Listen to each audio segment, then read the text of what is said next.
Question. Go on. Why do you stay here? I was under the impression that I was needed. You are. That explains why I keep you here. But it doesn't even remotely suggest why you stay. You would like me to be quite honest, I presume? Indeed. You may be a bit short on beauty, but a lack of candor has never been one of your deficiencies. I stay. I live for the moment when I can see you buried.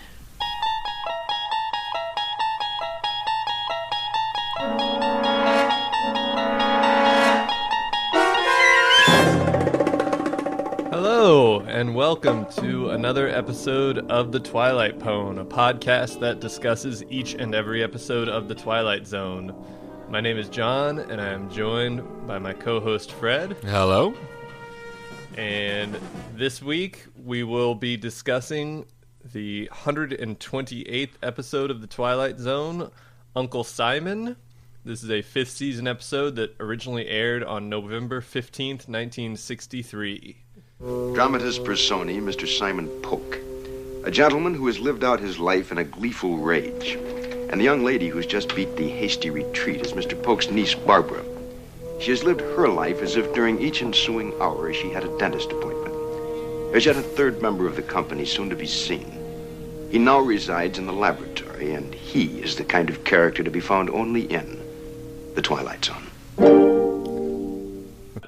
For people who possibly haven't seen it, all of the episodes, except for the 4th season episodes, are available on Netflix, and a select number of the episodes are available online at CBS Online. So yeah, you should be able to track it down. Yeah, it's more the classic episodes that are on CBS. Not that this episode isn't a classic in its own way, but yeah.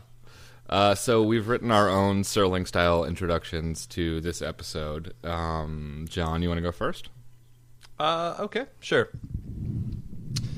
As children, we all played the game commonly called Simon Says. For the last 25 years, Barbara Polk has engaged in a life-or-death game of Simon Says with her uncle, Simon Polk, inventor and hot chocolate enthusiast. And for the last 25 years, she's been losing. All of that will change tonight when this dim-witted, dumpy, stupid, rat-brained, fat-ankled, stringy-haired wench attempts to escape the clutches of her Uncle Simon, but gets lost along the way in the Twilight Zone. It's good. Good stuff. Yep. All right, here's mine.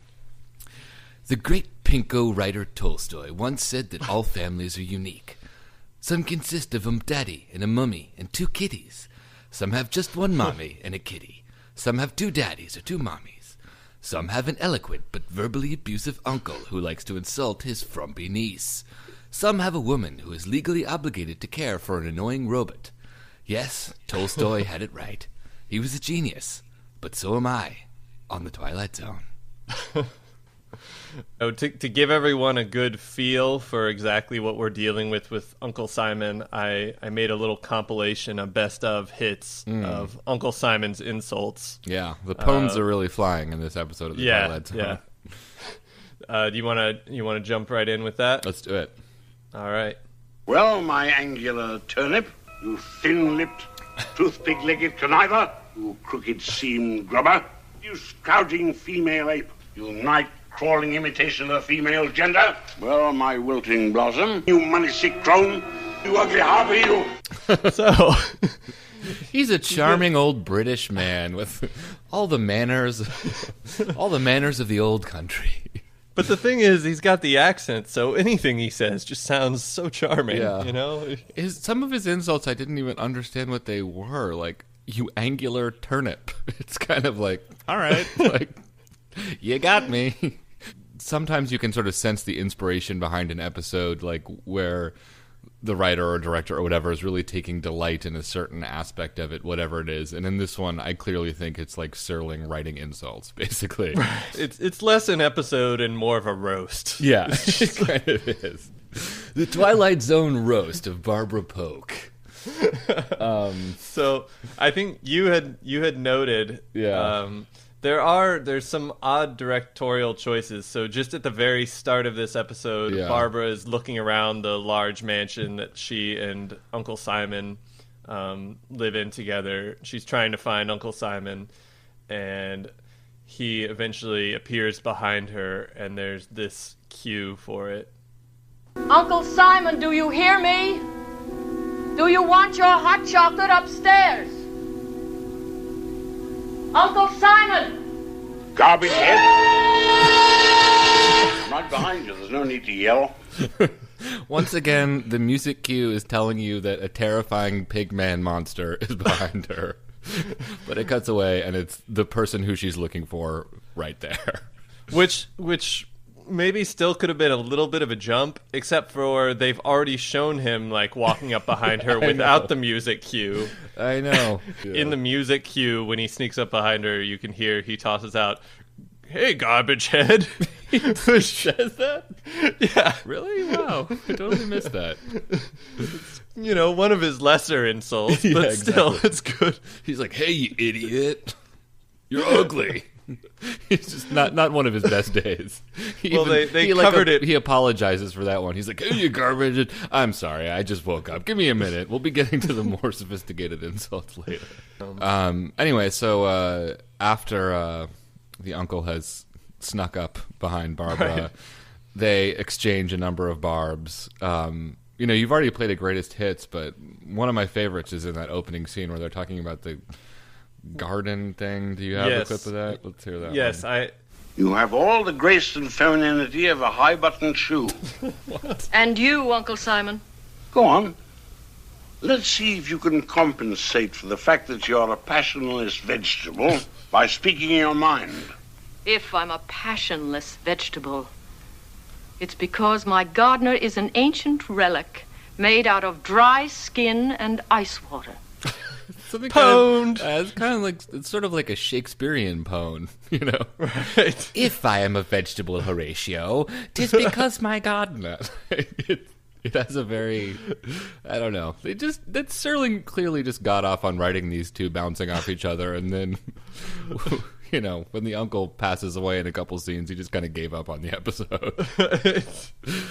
It's kind of like a George and Martha-esque relationship, you know? Absolutely. Very, very Who's Afraid of Virginia Woolf. Yeah. I think the clip that I played in the intro goes on a little longer in the original. She says, basically, I stay here because I'm so excited for the day that I get to watch you die, and I'm going to raise a glass of wine, and it'll make it worth everything I put up with. So, they have a very unhealthy, but I think codependent relationship. I think they do get a little bit of pleasure out of it all. Yeah. So it goes on, and it's established that A, Simon Polk loves hot chocolate, and B, he's got an basement laboratory which Barbara is not allowed to go into. Right. Is there really much more setup? I mean, it really just goes on for another 8 minutes or so of them fighting, like insulting each other, and her trying to deliver hot chocolate. I mean, that's the thrust of the first act. So the next scene is Barbara's trying to see what's in this aforementioned forbidden laboratory, and Uncle Simon catches her at it. He launches into one of 6,000 insults, and then he kind of implies that the only reason she's been sticking around is that she's greedy and she wants to inherit the money that he's going to leave to her when he dies. And that scene escalates, and then he raises his cane to hit her, I guess, and she grabs the cane, and without the cane, he falls backwards and falls to the foot of the staircase.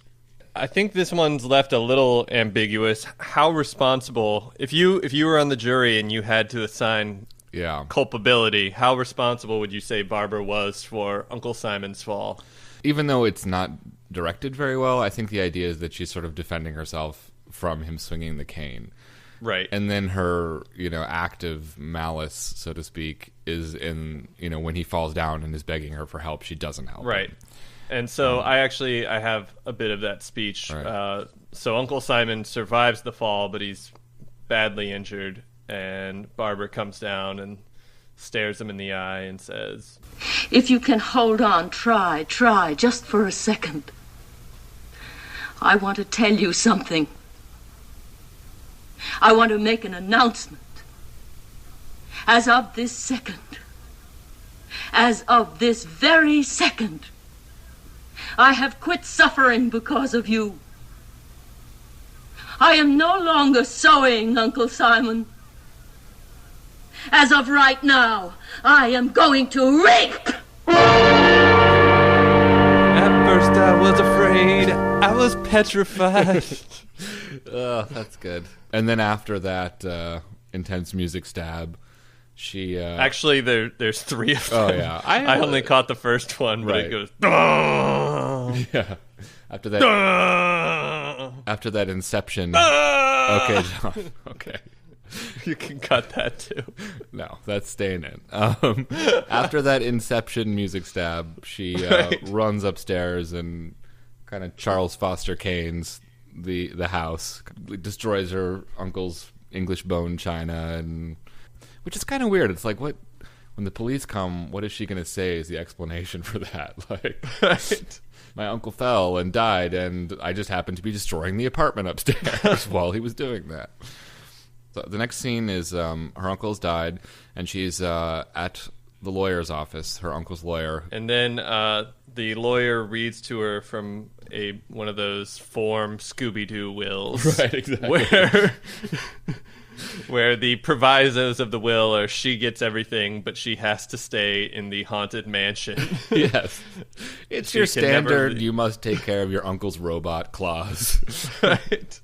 This was boilerplate in the 50s. Yeah, totally. Anyway, so the terms of the will are that Barbara has to stay in this house and take care of this mysterious experiment that the uncle has referred What's to. that? What? Take care of? That, why? I Boo? don't- Yeah, the attorney seems very baffled by the will that he drafted. Yeah, exactly. That's true. Maybe it was like drafted by like a summer associate or something Sure. like that, or like an intern or something. Right.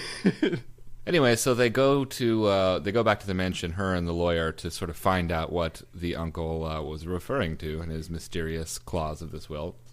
And they Right. go down to the basement and finally are able to get in and see what he's been doing.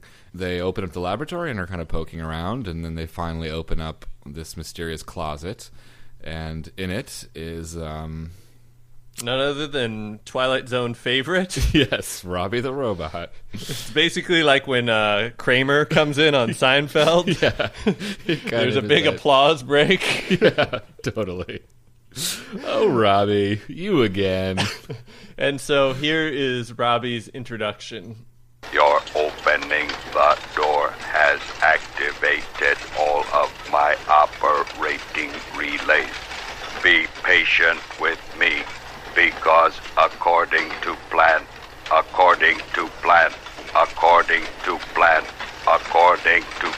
it will be Wrap it up, several Robby. days before I can function at maximum capacity.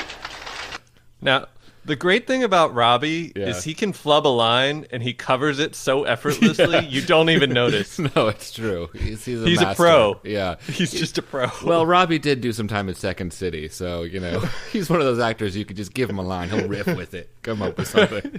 My interpretation of that weird repetition was that Serling basically has just played his hand and revealed the twist, and he has to kind of stretch out the episode for another 15 minutes.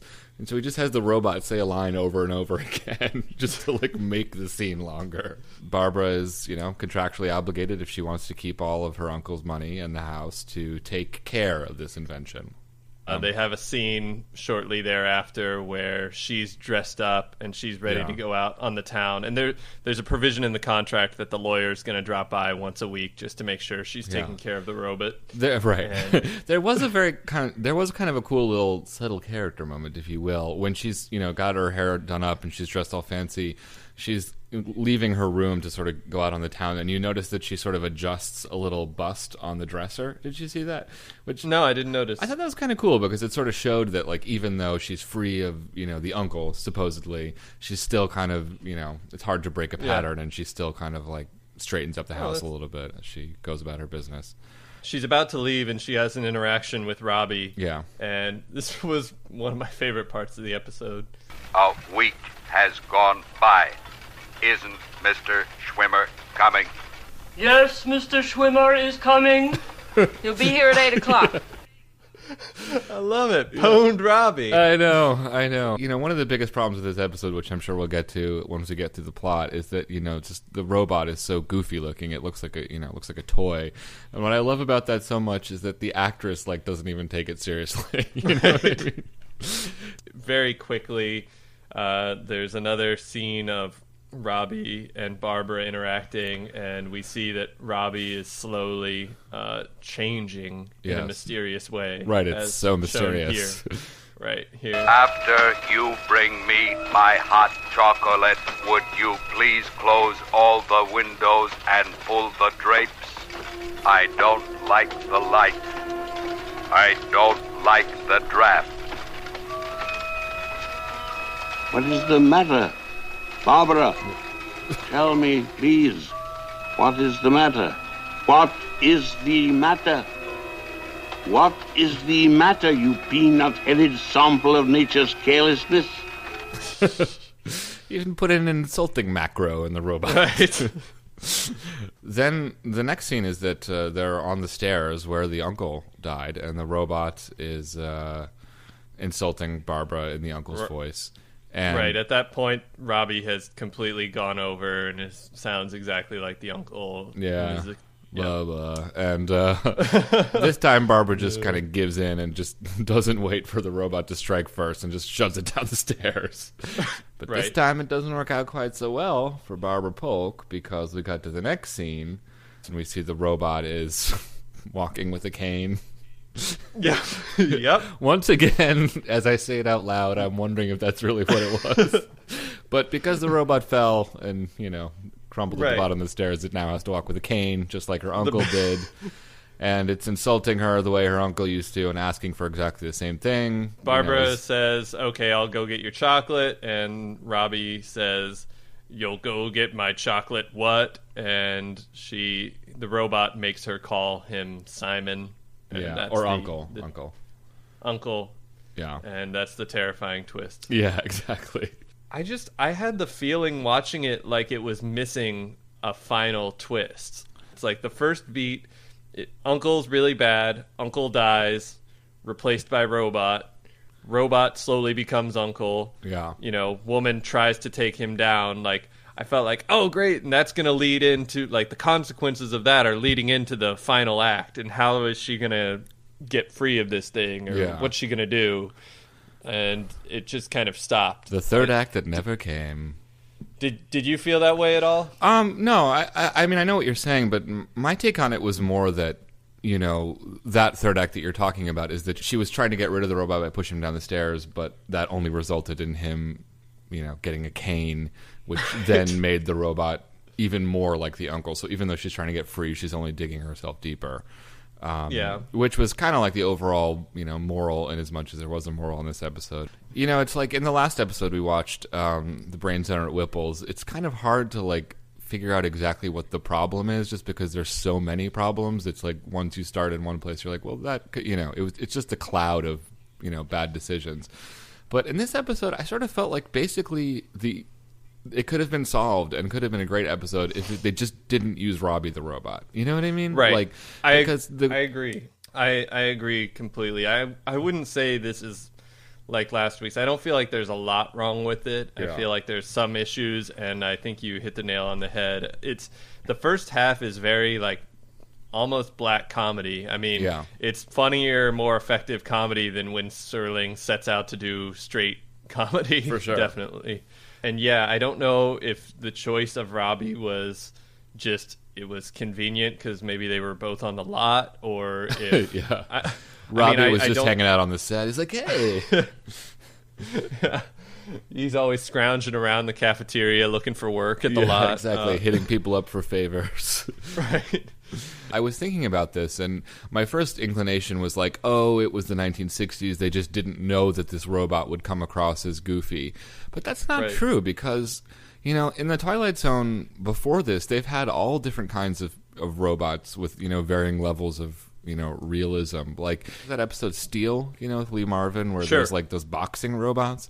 And those robots look kind of like humans, but they look robotic. So really, it's not, that wasn't the issue. They could have had a robot that was much more human looking, but they went with this, which is just, it's so confusing to me. I just don't understand the logic behind the choice. Well, one thing they would have lost if they had gone for more of a human like automaton. Yeah. You wouldn't really have that devolution or evolution, whichever direction, from robot to becoming Simon. No, but it didn't have to look like journey. Uncle Simon. What if it just looked like a generic human being and then slowly took on the qualities of her uncle? Yeah, possibly. I mean, I definitely agree a different looking robot would have helped a lot. Yeah. It shouldn't have been such an iconic robot. It's like how Kathryn Bigelow likes to use kind of unknown up-and-coming actors. You need kind of an up-and-coming robot for this part. Exactly. There's too much baggage attached to Robby at this point in his career. I like how you go from Uncle Simon to Kathryn Bigelow.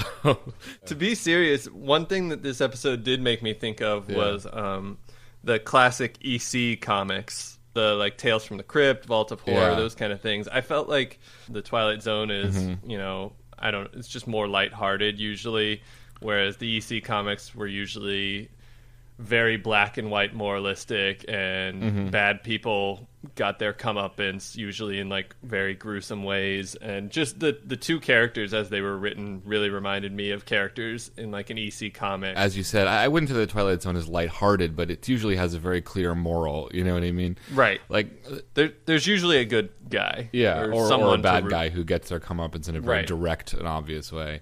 I mean, I was thinking about this, the Twilight Zone is sort of an interesting show because on the one hand it, purports to be about creepy, twisted, science fiction-y things. But at the end of the day, most of the episodes reinforce like a really simple moral or like a very like, kind of a clear Judeo-Christian value system. You know what I mean? No, but it's true. It's pretentious language, but I think the underlying point is true. And what's kind of cool about this episode is that it breaks that a little bit because Barbara is kind of a complicated character. You feel really bad for her because her uncle is, pretty abusive. But at the same time, the episode makes the point that, she's motivated by greed and she herself is not a morally clean character. So it's kind of a sort of sophisticated episode and from like a moral perspective, I guess. It's interesting. Like I said, I really enjoyed it. Sounds like you did too. And I think this just... It made me question my own taste, as I often have to. Because after I watched it, I pulled out my trusty edition of the Twilight Zone Companion. Yep. And, they do a little write-up of every episode and then a little section of trivia. And basically in this one, the trivia section was just... This was poorly acted, poorly directed trash. Yeah. Next. Well, I mean... like, sorry. I thought it was good. Yeah, I mean, I really just think it comes down to Robby. I mean, to me, the episode would have been good, if not really good, if it was just a different robot. I mean... But it's hard because that's a big thing. I mean, the robot is on screen all the time, and it's like very visually obvious and goofy. So I can understand people watching this episode and thinking like, oh, it's stupid because of that. But I think that like, a lot of the stuff going on underneath the surface is cool, and the acting is great, the writing's great. It's cool. Yeah, well, the writing is one note ish. I mean, but great might have but been an exaggeration. It's like Everclear. If you like that one song, you're gonna have a good time. If you don't, it's no good. Everclear and Kathryn Bigelow, John's. That's basically what I'm taking. Those are my cultural reference points. That's all I got. The two giants that loom large over John's taste. One thing I did think was kind of funny is the premise of this episode is basically that the uncle is an inventor and he's devoted, 25 years of his life to building a robot, the sole purpose of which is to annoy his niece. It's kind of like... That's a pretty good point. Yeah, it's like, what? Spent months and months coding how to make it love hot chocolate. Yeah, exactly. So I finally cracked the mystery. I think we can move on to going through the bios quickly. The Uncle Simon was played by Sir Cedric Hardwicke, who was obviously a knight. He had a long career on the British stage. Was he knighted because of this episode of the Twilight Zone? Very shortly afterwards. Right. No, he actually was in the original productions of a number of George Bernard Shaw plays. Oh, that's cool. And according to the trivia, Shaw referred to him as his 5th favorite actor after the Marx Brothers. Oh, okay. Well, that's fair. That's kind of a cute thing. To God, say. I love to imagine that guy on the set of the Twilight Zone just being like, I worked with George Bernard Shaw. And you're putting me across a damn robot. Another sherry. I need 3 to get through this next scene. Yeah, it's more like, I don't think he had a scene with Robby. It's more you can envision him in the ADR booth later, and Serling's like, no, but make your voice a little more robotic, you know? And he's just like, what is this shit? Totally. Barbara was played by an actress named Constance Ford. She appeared to be best known for her work on the soap Another World, which she was on and off for 20 years. She did a lot of television. Nothing really stood out for me, but I thought she gave a very good performance in this. She was really good. I thought she gave a great performance. And then there's really, I think, only about 4 or 5 characters total in this. There's only 4. Ian, There's the uncle, Barbara, the lawyer, and the robot. I believe there's an uncredited police officer. But where does the police officer come in? I'm just telling you what I saw on IMDb. I don't remember. Let's not do this on the podcast. John, you twisted turnip. You overgrown rutabaga's uncle. I continue to do this podcast so that I can see you die. And then I will open a bottle of wine. Started to give up all hope. I thought there might not be an MST3K connection until it hit me right in the face. Mr. Robby the Robot has an uncredited appearance as a toy in Invasion of the Neptune Men. That was a very pulse-pounding moment for me. I was getting desperate. Most of the times the twist occurs in the last minute of the episode, and it's a big shocker, or at least that's the classic Twilight Zone kind of twist. This one, the twist kind of occurs halfway through, and then there's another twist, which is that she pushes the robot down and it's supposed to die, but it just comes back even more uncle-like than before. Avuncular, if you will. Oh, that's good. That's a good vocabulary word. I thought it was a good twist, but I did feel like it was oddly placed. It feels like Serling in his head, the big end twist was that the robot has replaced the uncle completely. Yeah. But it feels like we have that information slightly after the midpoint. I mean, the robot is introduced and you're already like, okay. And then as soon as the robot's like, I have a craving for hot chocolate. It's like, got it. Yeah. So now what next? So I don't know exactly how to rate it in as much as the placement kind of takes it down a notch. I mean, it doesn't stand as in your head like a classic Twilight Zone twist. It doesn't stand like that, but it is. I do like it. Yeah. I'd give it like a 6 or a 7. Yeah. What do you think? Yeah, I mean, I would give it a 6. In theory, it's a good twist. It's just in execution, it's not a great one. So 5 or 6. 6. Say 6. Right. So IMDb, what does they have to say about this episode? IMDb has given this a 6.9 rating. Higher than Whipple's. Higher than Whipple. Lower than some of the stuff I think we've seen. Yeah. I think adjusted for inflation, that's kind of like a 4 or 5 or something like that would be my theory. Yeah. Hard to say. So I do agree. I looked around online and the consensus seemed to be this is not a good episode. Many people saying they think it's the worst episode, which I don't agree with that at all. Yeah. Right. I like how we've kind of whipped ourselves up into a frenzy of thinking this is a great episode. Right. Like by the end of the podcast, we're like, this may just be the best episode of not just the Twilight Zone. Yeah. I mean, I think it's like, it's very obviously flawed, but I don't know, it's fun and I liked it. I mean, I would say like a 6 would be kind of where I would land on this one. Again, it's not a great episode by any stretch, but it was entertaining. Yeah. I would agree a 6 or a 7. I'll say 6 as well. It's funny because, that the episode that we've given the highest rating to, Mr. Denton on Doomsday, is a great episode, and I think you gave it an 8 and I gave it a 7. But it's like, I'd rather almost watch this than Denton again, because Denton is just, it's not that much fun to watch, even though it's very well made. This one is like, it's got some really obvious flaws, but like, I'd watch it again and watch it right now.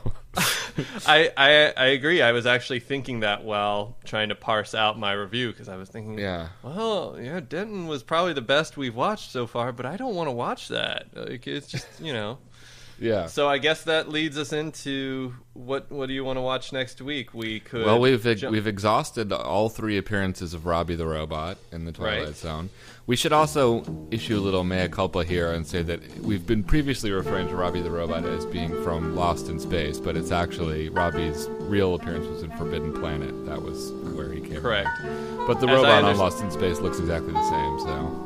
Right. As I understand it, the same designer who did Robby did the robot for Lost in Space, which was kind of a modified version of Robby. Yeah. Nice try, John. The same design team worked on it.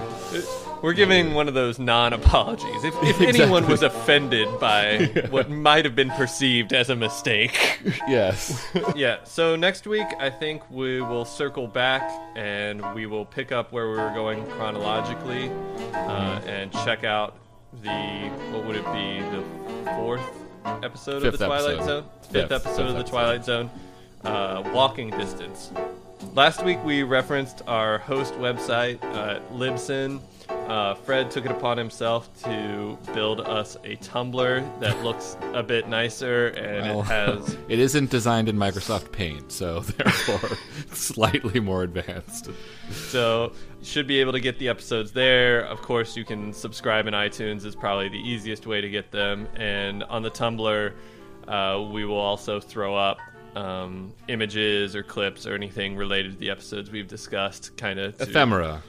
Yeah, ephemera. Avuncular ephemera. Effluvia and ephemera. Exactly. Right. And the URL for the Tumblr is Twilight Pwn, pwn.tumblr.com. Right. If you want to get in touch with the show, you can email us at twilightpwnpwn@gmail.com, and we'd really appreciate if you're enjoying the show, if you could rate us or leave a review on iTunes. That helps us out. So, Fred, do you have anything else to contribute to Uncle Simon? No. The only thing I wanted to say was that we didn't play the outro clip, but I like how Serling at the very end says something like, "Another tale of avarice and automatons." Or something like that. Another classic story involving greed and robots. This tale is old as time. Yeah. All right. No, that's it. See you next week. All right. Bye.